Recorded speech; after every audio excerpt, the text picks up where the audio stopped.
Cinema is a visual art, really.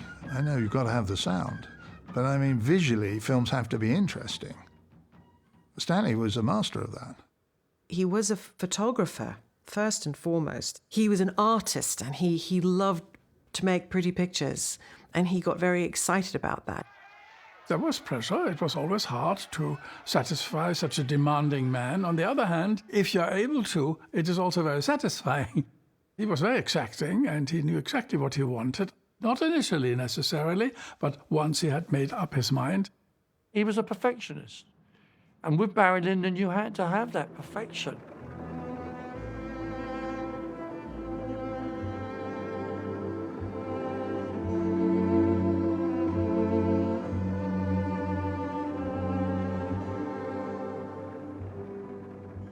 I don't know what led me to make any of the films, really, that I've made. I just became interested in them when I read them or when I thought about the subject. It should be an interesting story. The character should be interesting. It should offer possibilities for cinematic beauty in terms of photography and editing and visual things.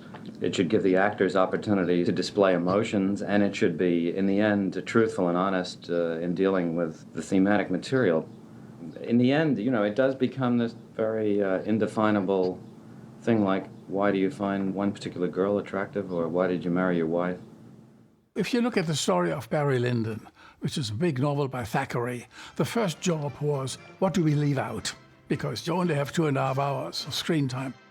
Barry was treated with great civility and was asked 1,000 questions about England, which he answered as best he could. I like using a narrator to spare you from the labor of expositional scenes, to quickly establish things. One of the techniques of the novel, which I thought worked well, is that Thackeray always warned you in advance of important plot changes. It made the twists and turns of the story somehow seem more inevitable and less popping up like a jack-in-the-box by him anticipating major changes and warning you about them. There is a different kind of suspense, or let's say narrative interest, that's created by being told in advance of impending disaster and then seeing how it develops. But fate had determined that he should leave none of his race behind him, and that he should finish his life poor, lonely, and childless. Now you look and how do I realize it? Research was essential to every film that he made. In fact, it was like he would choose a subject to make a movie out, and then he became an expert on that subject. Of course you use material from the time, and you have fantastic drawings of all the details, how these rooms looked like. He had every art book, every book on paintings and landscapes and history and costumes and clothes and details down to playing cards, and he knew his subject. I think I destroyed every art book that you can buy in a bookshop by tearing the pages out and sorting them out. I created a picture file of thousands of drawings and paintings for every type of reference that we could have wanted. But it is fun accumulating the information. You know, it's part of the problem that you have to learn something about something that you start off knowing very little about. The biggest problem was filming with candlelight. That was a key part of creating the atmosphere and the look of that period. What are the odds, gentlemen, that I live to see Mr. Barry hang yet? Historical films offer possibilities of doing the sort of things that movies do better than anything else, you know, recreating atmosphere, just as futuristic films do. Oh! Something that I've always been very bothered by in period films is the light on interiors is so false. When you see a room that's entirely lit by candles, which they had to be, it just looks completely different, and it's, of course, very beautiful. You know, there's no way of putting filters on lamps to make it look like candlelight. 10 times their value and purchased pictures. When Stanley read in The American Cinematographer about a lens that NASA used and was made by Zeiss, he was incredibly excited. His very, very fast lens allowed him to actually do this, to light a set with candlelight. That was revolutionary, I think, definitely. But that was typical Stanley of getting those lenses, getting Ed DiGiulio to put them on a BNC camera. That's the sort of thing that Stanley was very, very clever at. Costumes were a big topic, because what Stanley didn't want is this kind of stiff costume look of newly made costumes. He was very impressed by the immigrants and the new land. And he thought, this is amazing how the costumes look like it's the real thing. It's not, new. So he, in fact, called Jan Troell. He said, this is Stanley Kubrick. Jan Troell hung up. He thought it was a prank. Well, he finally got him on the line and said, don't hang up. He asked him, who did the costumes? And he said, oh, this was done by Ella Britt Söderlund. How did she do it? Well, she aged the material, she dyed the material, so it had this real flow and looked like used clothes, which is so essential. So we hired Ulla Britt Söderlund, and she did that job, working actually for our costume designer, which was Milena Canonero. The costumes were all copied from paintings. None of the costumes were, quote, designed. I think this has become the only sensible way to do historical costumes. It's stupid to have, a designer interpret the 18th century. The costume detail was incredible. Beautiful materials, hand-dyed silks, hand-embroidered buttons. You would see Milena sitting there hand-embroidering buttons for the costumes. Milena not only made and designed, she also looked for costumes in museums and to borrow them. Some of the costumes in Barry Lyndon are period, are originals. They were not copies. They were actually 18th century waistcoats. The military uniforms were also a mixture. Some were copies, some were originals. Stanley wanted to make sure that the aristocrats, i.e. Maurice and Berenson, looked right. All the aristocrats, especially at that time in England, the families were always pure white. The servants inside were white. Why, there was a special white makeup that Anne Brodie had designed. Samuel, what would the time be? 25 minutes past 11, milady. First, he wanted to do it in Hertfordshire in England because he didn't like to travel. And it became quite clear. I mean, very soon, you just cannot limit yourself to Hertfordshire. It's just not possible. Originally, the film was going to be entirely shot in the UK. Suddenly, a decision is made, quite last minute as well, to move the production entirely across to Ireland. The key part was it had to look right for the late 18th century. And you cannot fake that. Ken Adam was a production designer on the movie, and he had originally wanted to build sets. But he and Stanley decided on locations, and Stanley wanted the patina and the atmosphere that real old houses can provide. I was this, 19-year-old without a specific job to do, and I had already been taught how to take photographs by Stanley. So he said, right, you can go and start looking for locations. I started in Ireland because that's where they started filming. And so myself and a team of 4 or 5 other photographers were sent across the Irish countryside photographing locations and stately homes. The guidelines that we had were paintings of the period so that we could see what the interiors of houses were like, and of course the countryside. And the special instructions were, we don't want to see any signs of modern life. But he always wanted to see 360. So each roll of film was slated, what house it was, and the map coordinates, and what time of day it was, and very specific information. The pre-production phase will have taken at least 15 months. So we're talking a year and 3 months, maybe even a year and a half before the cameras roll. What happens, of course, with Stanley is we would sit down before a movie and lay out how long we think it's going to take, Now, then you'd think, well, got to take twice as long. That's a certainty. Can't take less. We didn't really have all the locations in place as we would have had because we hadn't been to Dublin to look at the locations there. None of that had been settled apart from going to Dublin Castle, which is an obvious place to shoot. And also the screenplay not being written, basically. Script that thick, with one scene in one page, with just a description of the scene and no dialogue in loads of it. I mean, that was when we started shooting. I mean, that was all really in trouble. But Waterford is a wonderful place, very scenic, beautiful scenes. Not easy to shoot there because the light's so difficult to control on exteriors all the time. You know, in that part of Ireland, I mean, clouds, no clouds, sun, all day long, you know, trying to do big scenes outside, very difficult. After 6 weeks, we were supposed to move up to Dublin, and Stanley said, why don't we shut down? Ken can find the locations, I can write the script, and let's start again in January. Stanley was more interested in the weekly running costs than a weekly schedule. He wanted the smallest crew possible, want the minimum amount of people, minimum amount of distraction for the artists and everybody. And then Ken had to leave the film because he wasn't too well after Christmas that year, and Roy Walker took over and did the rest of the movie. And then we had this incident. We had an IRA threat to Stanley and his family. He received a threat that he would be kidnapped, and he did not intend to battle this out. He was not a man of principle to that extent, you know. And so he said, oh, well, forget it, I don't need this, you know, and off he went. We all came back to Salisbury, and then we operated from Salisbury for the rest of the movie, really, just moving around from that as a base. Sergeant.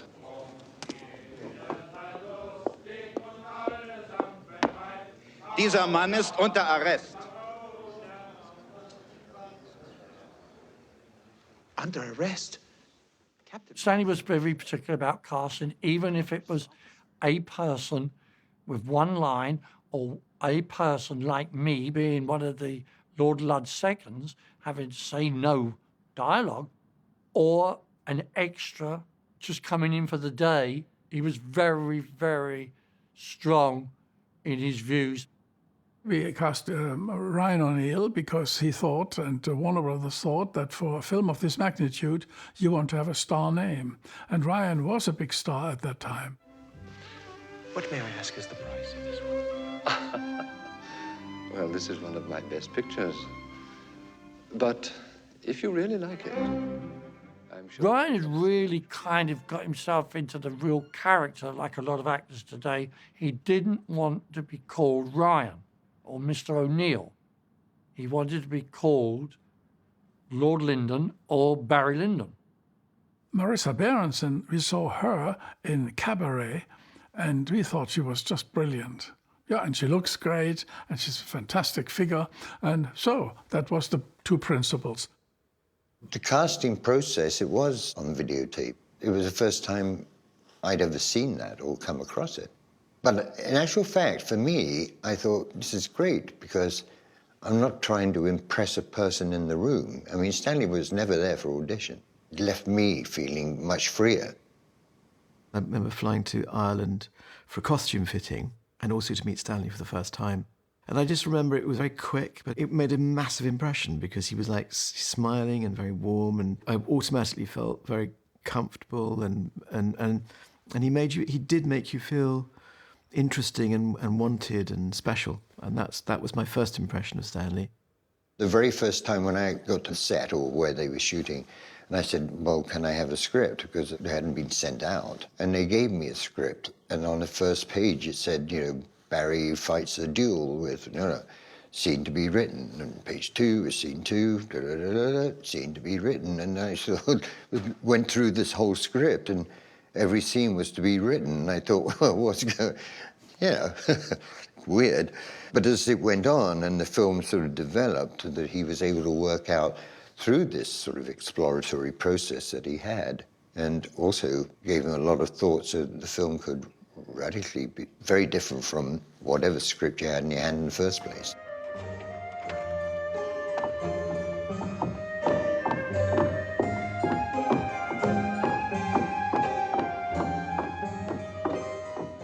The text usually has to be changed in some way or another. New ideas occur, old ideas are dropped, and then they have to assimilate all this. The strain really is making the thing happen in the rehearsal and getting the scene to the point where you know that it's doing what it should do. What was radically different about it was that it was closer to a theatrical experience. Because Stanley rehearsed so much, it was to let you find the character, you know, or get something inside the character that was going to make a difference. It's a little bit of, you know, exaggeration to always talk about, you know, the endless takes. I mean, we did do sometimes endless takes. You see, so much of it was a rehearsal, and so much of it was over and over again to sort of get the, you know, the feeling right, the temperature. He never knew how he was going to shoot a scene when we walked on set. But that kind of working meant that he could find a first angle, first shot. And out of that first shot, everything else would grow. And so by the time you got to actually perform the scene, you know, when the camera was running, somehow the whole pretense of acting had fallen away. It became a natural part of you. It meant you weren't remembering lines or dialogue. You knew the dialogue.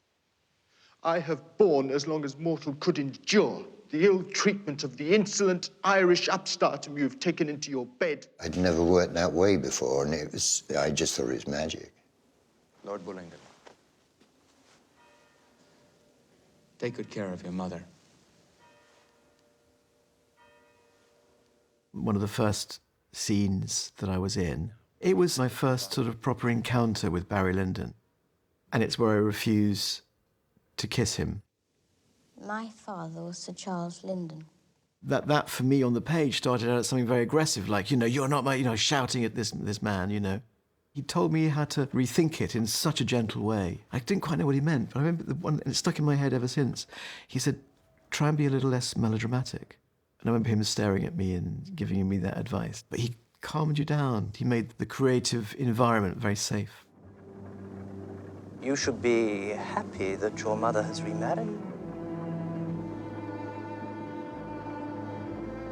Not in this way. He was also interested in what you were doing naturally. He observed and he picked up on things. It was about allowing that thing that he wanted to come out, and no one knew really what it was. And when he saw it, you knew it. And this is what I really appreciated about the way he worked, was that, you know, scenes evolved. They weren't what was on the page.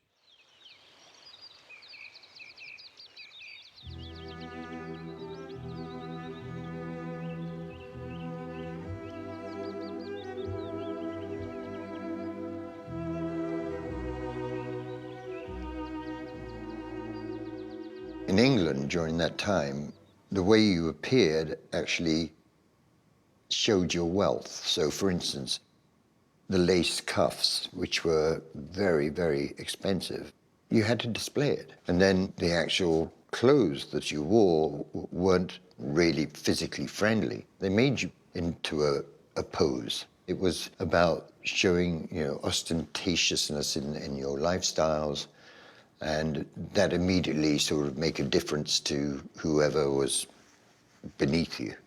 And they always thought about it as being beneath them.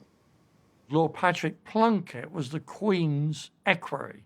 He got special permission from the Queen to come and be with our technical advisor when we were in England on film, saying that's how the aristocrats, that's how they hold a knife. Lord Patrick Plunkett, who was an old friend of mine, I put him onto Stanley. He was delighted to help us, and we got most of our big house permissions from Patrick. He, in fact, played a part in the film. He was the person who introduced Barry Lyndon to court at Goodwood House. Good. Your Majesty, may I present Mr. Barry Lyndon? Your Majesty. Mr. Lyndon? When Barry Lyndon, he had to be introduced to the King. Stanley had a field phone on a long lead. And he said, I really would love to know from Her Majesty how a person really is presented to her or to a king. So Patrick Plunkett said, well, I'll call Her Majesty. So we saw Patrick talking to the Queen on the phone and Stanley saying, can you ask Her Majesty this and ask her that? Then turn around, Majesty, would you like to have a word with Stanley? And Stanley did actually speak to her. I think the Queen was very amused to hear all the stories of how we operated. It was a little different. Brian and I, we managed to get some real aristocratic people through an aristocratic lady, a lady called Lady Snow, and her husband, who was a Viscount. They knew a lot of the people. An aristocratic lady walks different than some young girl working in a supermarket. Of course. An aristocratic gentleman walks differently than somebody who's working on a bus. Well, we went to Blenheim Palace to do an outside scene, seeing the English gentry relaxing. The aristocratic, we made sure that they were closest to the camera.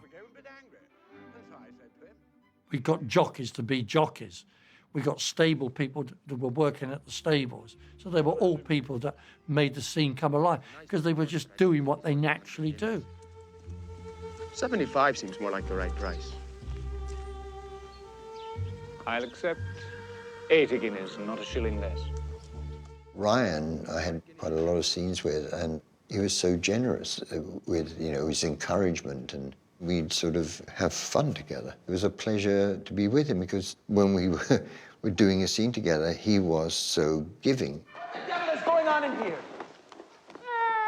I told you never to lay a hand on this child. The caning scene, Ryan was actually hitting me, but I did have some protection. I mean, I had padding in the seat of my pants. Did about 10 takes. And by the time we'd finished, I took out the padding. It was like a baby's nappy that had been left on, for about 3 weeks. It was just limp. I really liked Ryan. I hated him as my character, but as a person, I really liked him. And we would play a lot and have games and fun. I remember what upset me more than the actual whipping was the fact that he had to be this tough person on me. And I was used to him being nice and friendly, and then suddenly he wasn't. 6. I remember Stanley, he had 2 cameras running to capture the moment when I genuinely got upset and cried. Lord Bullington. When we came to the brawl in the ballroom, that was another one I was probably a little bit worried about because I didn't know quite how far we were going to go. Ryan was surprisingly gentle in the brutality of it all. That Stanley said, Ryan, it doesn't look like you're hitting him hard enough. And I think he's hitting me hard enough. It'll do, Redmond Barry assumed the style and title of Barry Lyndon. Filming always carriage scenes. It's very difficult because they're very noisy with the horses. Graham? We tried a car, first of all, to pull us on a big dolly. But there was a problem with that. The driver, he couldn't keep to a constant speed that Stanley needed for consistency. And so we have to have the guys pulling it. We spent the whole day pulling that bloody carriage, about 12 of us, until everyone was completely knackered. And then we get 12 more in there. Oh, it was horrendous. That was a Stanley special for us. If Stanley came onto a set and he still wasn't 100% happy with it, it doesn't matter how many people we would have there or how many actors, he would decide there and then we'll do it another day. When Stanley was making a film, you've got to be prepared. You could be involved for 1 year, whether you're me or whether you're one of the actors, because he takes his time. It is an endurance test with Stanley, but it's exactly the same as being with David Lean. You find with these directors who make films only occasionally, once they have all their old mates around them, they tend to keep them there for a long time, and you can't particularly get away. Thank God I'd worked on all those difficult movies before Stanley Kubrick. Otherwise, I don't think I would have lasted. But Stanley always had questions for you about everything, every day, a huge list of things you should be doing or supposed to have been doing. Always write everything down. You're not a computer. Write everything down. And he would say, now, Michael, 2 weeks ago on the 4th of May, Monday at 11 a.m. on the set, I asked you, when would I be able to see Marisa, Lady Lyndon, funeral wig? When was it ready for me to see? You haven't come back to me, and that was 2 weeks ago. What happened? You had to sort of really do all sorts of different things that would be most unusual. It made life a piece of cake when you go on a normal film. It would require a great philosopher and historian to explain the causes of the famous 7 Years' War.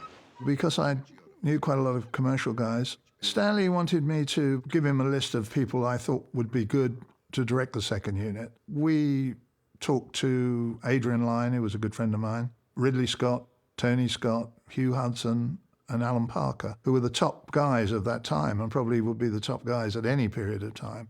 But availability was a problem with all of those guys. And then we decided, well, we're better off doing it ourselves, because it was easier for Stanley to sort of bollock us than, some poor bloke who, didn't really know what he was getting into. Dougie Milsom and myself. We went off and did it all, and it worked very well. You can't film everything in Ireland or in England if the story takes you to Germany. You have to also, for the audience, you have to show we are now at a different place. So we hired Jan Schluber, who is a well-established and well-connected German art director. And then he goes and photographs the places. We give it back to Stanley, and he decides which of the suggested locations he really likes.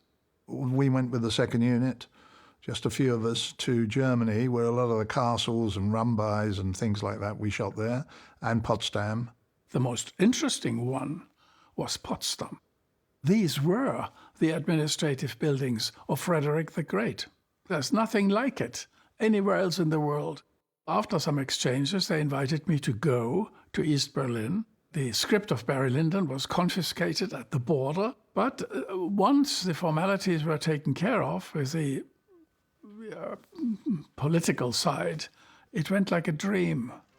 It was fantastic. They took all the communist propaganda flags off the buildings, removed the telephone box, put gravel on the street, got the horses from the stable, including the period gear that the horses wear, and a coach or two from the museums. I mean, they were extremely helpful once the first hurdle of making sure that Barry Lyndon was not an anti-communist propaganda film had been resolved. Daddy wanted to send a second unit to Castle Howard. So I went up there and my instructions were get the master shot. So I photographed the whole area with the lake and the house in the background and composed it nicely so that he could give an 8x10 to the second unit photographer, so shoot it from this angle. So that was quite a huge responsibility, really. I did lots of little things. Second unit, writing Lady Lyndon's checks out for Redmond Barry. But what was really embarrassing was that Marisa Berenson was very tiny and very slim, and I could barely fit my arm down the sleeve of her costume. What has happened here? When we had the kid come off the horse, I said, well, let's shoot it, whatever happens. It's only a test for us, and let's see what happens. And the kid went up, and the horse went right back over and crashed down. And in fact, very luckily, never caught the little boy. We had a look at the replays. I said, we'll never get better than this. I called Stanley, and he said, well, don't be so ridiculous. Bring it up here to the house and let me have a look at it. I said, well, it's good, Stanley. And, of course, took it up to him. He had a look at it. He said, you might have got something right for a change here. And he was always very good on that sort of stuff. No ego on other people shooting things for him. It didn't worry him at all, as long as the material was good. Well, the duel scene, Stanley had to drive it up to the pitch of emotion because somebody wants to kill somebody. He suddenly realized, I know. He said, you're going to vomit. So I thought, well, I can't vomit on Will. So he said, okay, well, we'll plan it. So we're going to shoot it after lunch. And for lunch, I was given this cocktail of cold soup, sort of chicken and tomato all mashed up together. The chicken was cooked, I'll give them that. And, sort of salad-y stuff. It was just absolutely, you could have modeled a house out of it. It was so gooey and gummy and disgusting. And we got into position and, it was, okay, action. And it was like, oh. I feel all right now. What am I going to do? I couldn't be sick. And he said to the props, bring him the raw egg. They got an egg from the caterer's truck, and they cracked it open. They put it in this cup, and he said, okay, when I say action, you swallow that raw egg, okay, and then you run to that wall to vomit. And I said, oh, okay. All right, so he said, action. I drank it, and it was like, immediately, it was like it went down and bounced up. And I thought, oh, no, we're going to have to do this again. We're going to have to do this again. And he said, no, it's perfect. It's perfect. You know, you vomited because you had to vomit, and it works. And so that was the only time I only did one take for a scene I was shooting.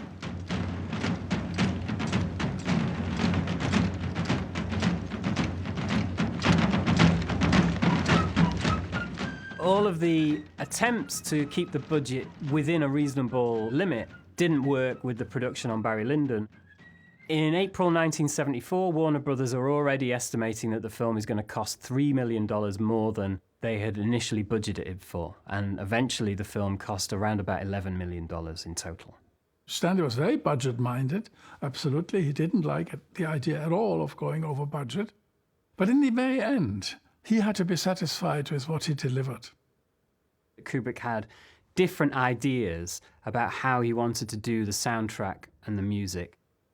There's a list where he's specifying specific tracks that he's interested in. Saraband is already on there, Fantasia is on there, but also he's listing film composers. Rotor is on there. Morricone is contemplated. He doesn't seem to have decided until late August 1975 that he's actually going to use all pre-recorded existing classical music. Kubrick was a very musical man himself and had a broad knowledge of music. In Barry Lyndon, it was different. I mean, the choices are enormous. You have the whole repertoire of 18th century music. So on Barry Lyndon, I did a lot of research. I was very involved with the score, suggesting music. I was not involved in making the decision. I can't underline this strongly enough, but I loved it. It was a side job of me, and I was feeding him music. And then he said, oh, yes, I like this. Get me more of that.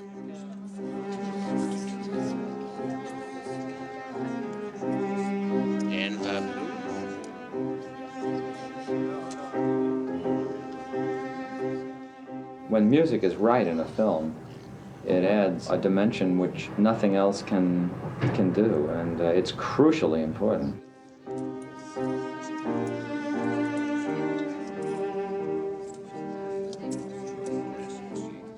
At first, I wanted to stick entirely to 18th century music.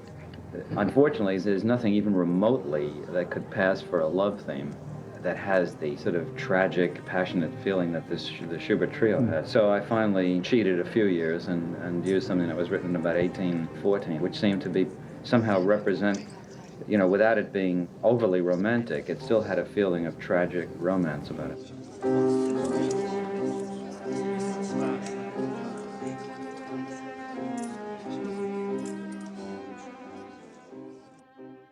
He loved the Handel keyboard Saraband. It's a very simple melody.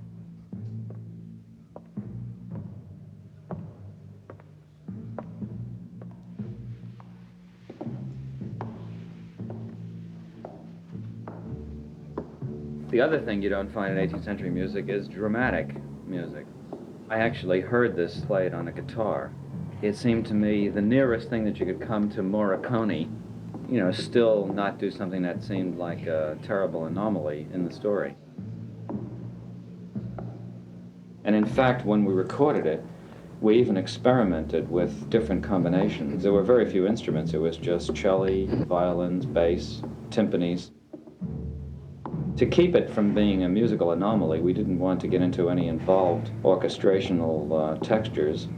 And this seemed to suit the purposes. It could be emotional, there could be a sad version of it, and there could be a dramatic version of it. And it's very simply orchestrated. Couldn't say it fits into any period of music. Nobody orchestrated like that in the 18th century, but at least the theme is correct. what you put on the screen is effortless to the audience, though it's a great effort to the makers of the film. Kubrick was very concerned how his film would arrive with the audience. He was totally entrusted with this project. Nobody interfered. Warner Brothers totally left him alone. He wanted to deserve this freedom. And he was very, very sad if a film didn't bring Warner Brothers their money back. In case of Barry Lyndon, this was a problem because Barry Lyndon was expensive and was badly received in the United States and Canada, in the English-speaking world, basically. Stanley was really emotionally hurt. He said to me, he said, what do people want from a movie? I mean, he just didn't understand it, you know, because a lot of it was kind of thoughtless criticism. But it's a radically different feeling about the film now. It was really the first movie that I had worked on as an adult. So I thought all movies were made that way. So when I went on to have a, film career of my own and work for other directors, I thought they were being really sloppy. Yeah, he was different to any other director I'd worked with before, and he's different to any other director that I've worked with since. I think he was the premier filmmaker of the 20th century. I mean, he spanned it beautifully. 1928, he was born. 1999, he died. There'll never be another Stanley Kubrick. His legacy will live forever, I think.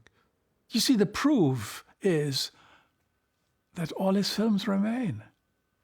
And what is a great work of art? A great work of art, whether it's a novel or a painting or a composition or a sculpture or a film, is that it doesn't disappear.